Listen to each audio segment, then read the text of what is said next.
இன்னைக்கு வந்து ஒரு கவிதை படிக்கிறேன் பாருங்க. பாட்டி தாத்தாவின் இறப்புக்கு பின் நாங்கள் வளர்ந்த பூர்வீக வீடு மாமாவின் கைவசம் போனது.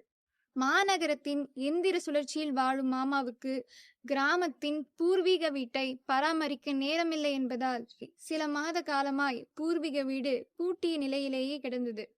தவிர்க்க முடியாத காரணத்தால் நேற்று முன்தினம் வீட்டை திறந்து சுத்தம் செய்தார்கள். வீட்டு முற்றத்தில் கிடக்கும் தாத்தாவின் பிரியமான சாய்வு நாற்காலியில் சிலந்திகள் வலை பின்னிருந்தது. நீண்ட காலமாய் உணவு தேடி களைத்து போன எரிச்சலும் சோகமும் கலந்திருந்தன சமையல் பாத்திரங்களில் இருந்து வெளிவந்த எலிகளின் முகத்தில்.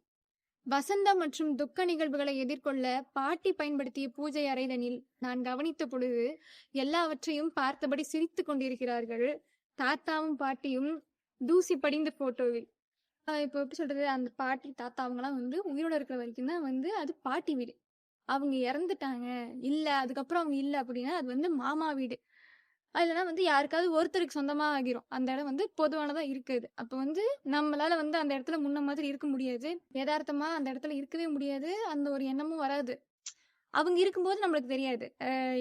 அவங்க இல்லாதப்போ வந்து ஏதோ ஒரு சின்ன விஷயம் யதார்த்தமா கூட நம்மளுக்கு செஞ்சிருப்பாங்க. அதெல்லாம் நினைக்கும் போது ஒரு மாதிரி நல்லா இருந்திருக்கும்.